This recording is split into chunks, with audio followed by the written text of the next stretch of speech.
Hi everyone. So, I want to share an important message with Divine Feminines today, and that has to do with hold your own. What that means is that hold your truth and hold who you are with great, pride and like a great sense of owning yourself. What happens is that as we go through the normal world that we live in, we are constantly disempowered in this world. The system takes away our power. When we are children, the school takes away our power. Children actually feel very powerless, and they always want to grow up and they want to be independent and have their own choices, be able to make their own choices, be able to live their own lives the way they desire.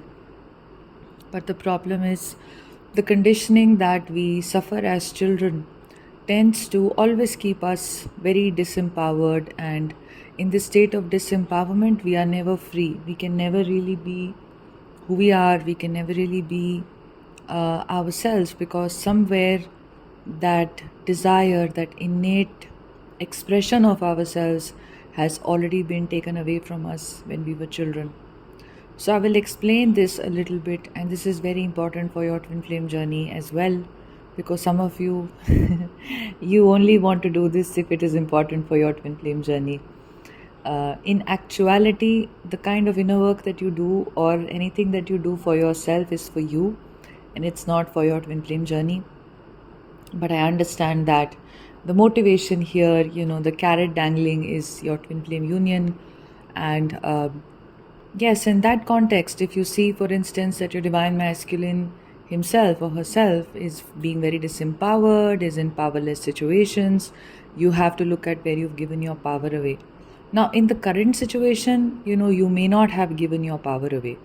So one of you had commented this, that in the present moment, I speak a lot and I'm very free, and I don't have any restrictions on how I express myself. But in the past, I used to be somebody who didn't do this, and in the past I was not allowed to be who I was or to speak and all of that, so I stayed quiet for a long time. I think something along the lines was the comment. And why that really impacts you, why the past is impacting you, is because the experience you went through, you subconsciously are still playing it out.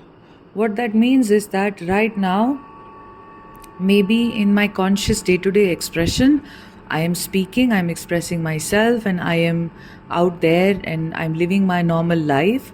But in certain areas of my life, I may still be operating from those past ways of being. The past doesn't very easily leave us because we are not completely conscious. If we become completely conscious beings, then the past will not have any impact on us.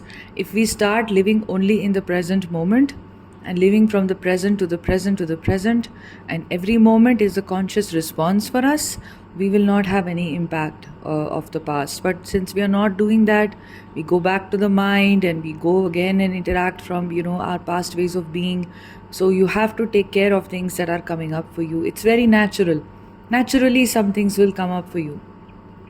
So going back to this, as children, we are not encouraged to be who we are. And today, an important thing that I want to highlight is the fear of success. So somewhere, if you yourself have fear of twin flame union, maybe this will resonate with some of you. You may be afraid of success. You may be afraid of having your perfect match really actualized in the 3D. You may feel unworthy or undeserving of it. You may feel, how is it possible, because people around me don't have it. They have crappy marriages and like terrible relationships. So how can I have something as beautiful and glorious as twin flame union? Do I even deserve it? Am I even worthy of it? Am I even worthy of my twin flame? Because look at my twin flame. I mean, he is all that, and I am not all that. So it can take any kind of a form where you kind of have this repressed emotion or hurt inside of you from the past, where perhaps when you went after something, when you really wanted something, when you succeeded in something, you were shamed for your success. This is very common among siblings, for instance, where if one sibling has done really well, the other sibling feels very threatened. Especially if you've had a narcissistic parent, the dynamics between siblings is always messed up. And the one sibling, who kind of is trying to um, is very impacted by it or doesn't support your success, can maybe hurt you or may have maybe said bad things about you, so that caused you to fear your own success. Or it could be that this could be something that led you into other experiences which was similar. It could also be that, let us say, you did really well in school and your friend didn't like it. Your best friend didn't really like your success. This is something I went through. My school time best friend, categorically asked me to step back a little bit in my participation in extracurriculars so that she could have an opportunity to do this. So I started to feel very guilty, and there could be other opportunities in your life wherein, for instance, maybe you are saying that you felt that you don't deserve it, an imposter syndrome that you carry. It's a very important part of the twin flame journey for the divine feminines, to heal her imposter syndrome, to really go within and heal it. This is something that many divine feminines have, and this also comes from these experiences where you are made to feel that hard work, only when you work really hard do you deserve to be successful. And let us say you became successful with 1% of the hard work that somebody else was putting in, and you started to feel guilty about it. You started to feel like, maybe I don't even deserve to be up here because somebody else put in more effort and she put in more hard work, and she didn't get to come up here and do this, or she didn't get to really be successful, or she didn't get to come first in school or something like that, and I got to do this, and I got this opportunity. So you have an imposter syndrome where you suddenly feel you don't deserve it because you didn't work hard. What are you doing here? You're basically undermining your gifts, your talents. If somebody needs to work 10 hours a day to achieve the same result that you can do in 1 hour a day, or one, not even that much sometimes, it's okay. Appreciate your intelligence and the gift that you have. You don't have to go into like a full on superiority complex about it, because any sense of superiority is also always stemming from a sense of inferiority. But you have to acknowledge your intelligence. You have to acknowledge that this is what it is. This is the problem I've had all my life. When I was in school, I was kind of ahead of my classmates, and I used to feel very guilty about it. It wasn't just with my best friend, but even random, like, other people who were not my friends. I used to feel like they are studying so hard, but why do I have all the opportunities? Then I felt this way in my college. I felt like, God, I don't even study, but I do really well, and there are others who are working so hard, and I kind of surpass them in the exams or something like that, or in competitions. And some would blatantly criticize me, for being how I was, or would get really insecure and would not know how to handle these emotions. So other people's inability to handle their insecurity, their jealousy, should not thwart you in your progress, or should not make you act less. This is a very important lesson that you have to remember, because your twin will mirror this back to you. Somewhere, if you feel like my twin is powerless, is this mirroring happening where you have experienced this forced powerlessness, that, God, if I outshine somebody, it's going to be really bad. So in some sense, you put yourself in this forced powerlessness that I can't do that well because others will not like it, or it'll be unfair, or you develop that imposter syndrome that how can such a great thing happen to me, and you would have attracted several of these experiences. If this is resonating with you, several experiences would have reinforced this imposter syndrome that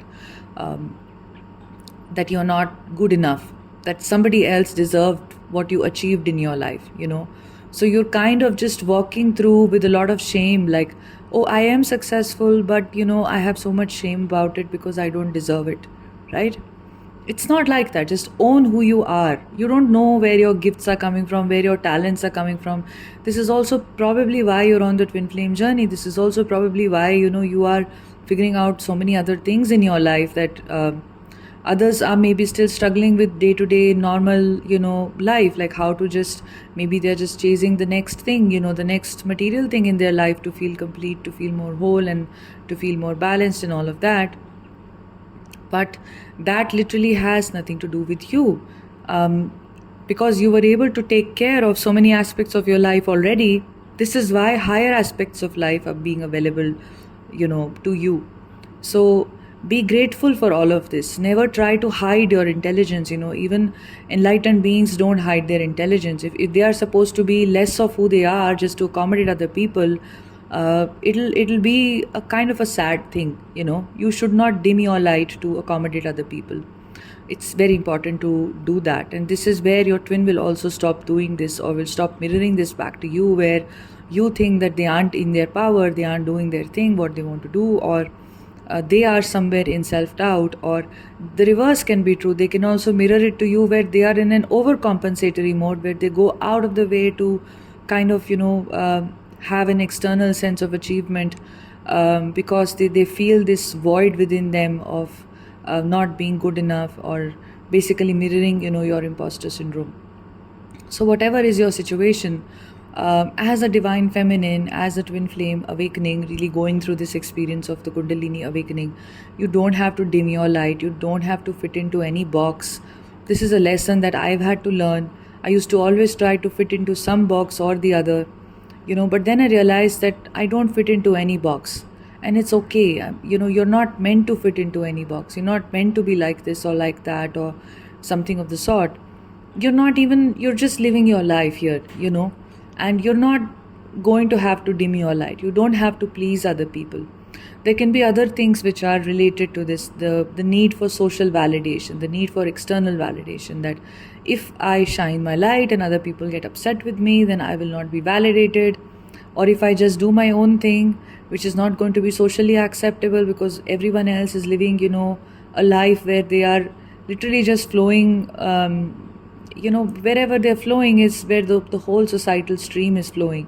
And I'm kind of swimming upstream against that societal downstream flow to hell, where literally nobody is, they aren't evolving, they aren't really thinking for themselves, they are just acting like machines, acting like wheels of, like wheels of a machine, that they're just going on and on with wherever the machine is taking them, the conditioning is taking them. So I am going against that conditioning, but I will not have social validation.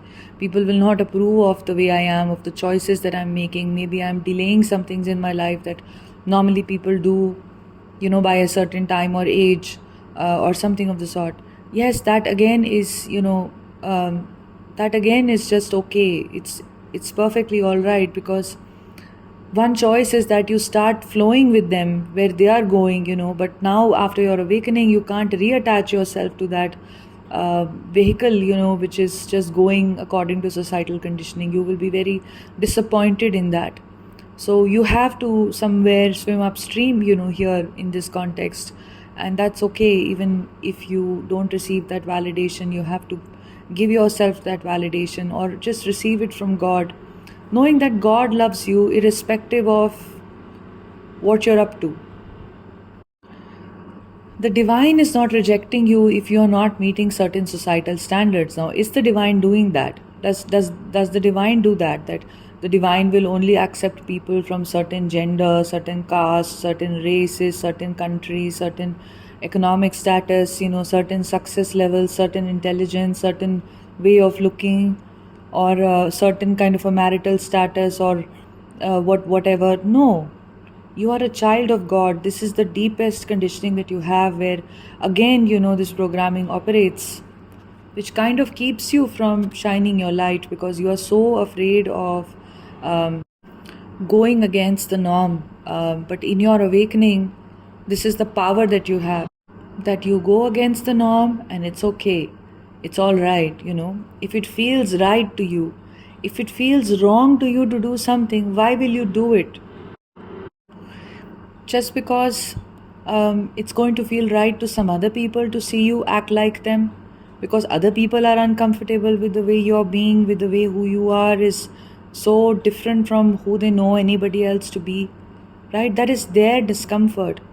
You know, instead of, in fact, thinking that you are going to be like boycotted for being who you are or for shining your light or something like that, think that if this kind of a fear did not really exist, suppose there was no boycott, there was no fear, there was nothing bad that was going to happen, but individually maybe people would feel insecure or they would feel jealous, that is really something for them to work on, and that is really something that would ultimately serve as an inspiration, for them. When they look at you, you will serve as an inspiration for them for being who you are.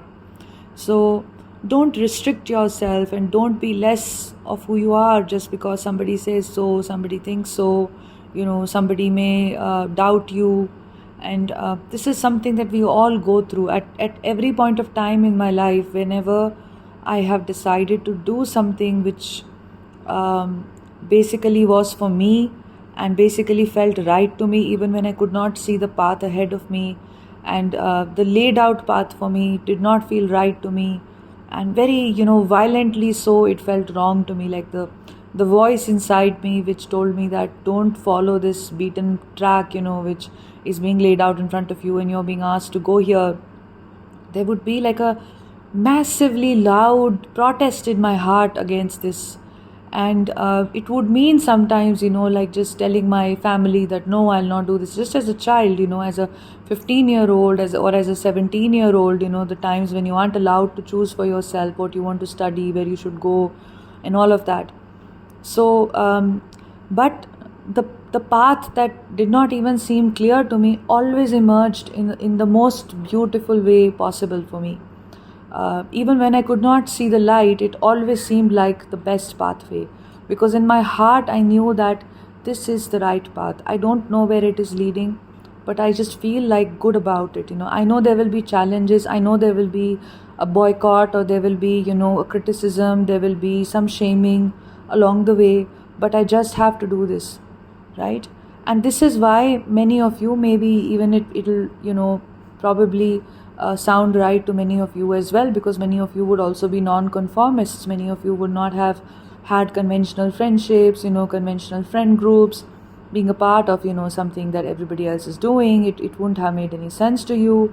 You would have felt like a misfit, or you would have felt like you're really forcing yourself to get along, or to just do everything that others are doing, so that you can feel better about yourself, such as get married because everyone's getting married, so you're meant to do that, or have children because everyone's having children. Maybe that would have not felt right to you, or in hindsight that would have been something which posed challenges to you, because your consciousness did not come here to do things that everyone else is doing. With many other people, this is basically a difference in your in your consciousness, in your gradation of awakening, you might say. Or you might say that a being who is a little more awakened than the other, a being who is much more asleep, is much more just in the same conditioning and programming, is going to not find anything wrong or anything bad about being asked to do something with his or her life, that the society is expecting from them. But a being who is slightly awakened will feel, a discomfort. A being who is more awakened will feel like a vehement discomfort. And as you are progressing on your awakening journey, this kind of, a discomfort will become very, very apparent to you. That will almost just make you, like it will become impossible for you to walk that path where others want you to walk, where others, want you to be, where they feel like this is the normal path for you. So you should walk that path, but it will feel extremely wrong to you. So that is your journey of then claiming your light, of taking your power back from everyone. This is a journey, if you have to put it in a few words, it's about, self-empowerment. Like I always say, it's also about taking your power back. Your power does not rest with any human being, whether it is the most revered person of your life, if it's your mother or your father whom you place on a pedestal. Your power does not rest with them. Your power does not rest with me. Least of all, with anybody who's guiding you on the journey like me or anyone else. Your power is with you. Okay? So this is what you learn about, that everybody's response to you, everybody's way of behaving, towards you, or like that can vary. That is a factor of so many things, But Your power is always with you, and you have free will. The whole concept of being a human being is to have free will, is to make a different choice. And through a spiritual awakening, you're always being instructed to make a conscious choice, a different choice from your patterns. My patterns are those of self-defeating tendencies. My patterns are those of low self-esteem, of lack of self-love, of self-rejection. Through a spiritual awakening, you change these patterns. You see who you are. You tap into your divinity. You see that all of these ideas and misconceptions that you have are misguided and are not coming from a healed place within you. They're coming from wrong experiences you've had, bad experiences you've had in life. And you can't keep playing those patterns out for the remaining life that you have. It's a brief life, but rather you can vow to be consciously aware of them, change them, and start acting from a new place, a conscious place, a place of self-empowerment. This is what your journey is really about. So do not give your power away to anybody, to your past, even to past events that have happened. Even the worst things could have happened to you. Those events should not have power over you, because then in some sense you're giving your power to that person who hurt you. Or do not give your power away to people in your family, to anyone else. This is not, the twin flame journey is not the journey of your family's ascension. It's your individual journey. Every spiritual journey is an individual journey, because if you have had an awakening in you where you are questioning everything around you the way it is, it's not necessary that your father needs to have that awakening or your mother needs to have that awakening. They are in their own individual processes, and they have their own process that has to be respected. You have to respect their life, their choices, and what their guides are, how their guides are helping them. Their soul is also as divine as yours. So it's not it's not up to you now to carry everyone and just ensure that everyone has an awakening, everyone becomes spiritual, everyone becomes like this. No, let it all happen organically. Whatever you see organically, if it's happening, it's great. If you don't see it happening, that's also okay. But it's literally not your conscious responsibility to do this. You just take care of yourself, and through your own way of being, if you really ascend and you really become a conscious being, you will start seeing that naturally things around you will also align with your higher consciousness, and people around you will also be inspired to maybe take these routes. Maybe some souls are connected to you, so even they will be catapulted into their awakening, which is perfectly okay. It's still not going to be your job or your responsibility. You're not a guru who is capable of doing that. You always leave that to God. You always leave that to the divine. So going back to that place where you wanted to play small or play safe so that others were not getting offended at your success, again, leave their success or their jealousy or their misery to God, and pray to God that they may be redeemed from it. But it's not my place to dim my light.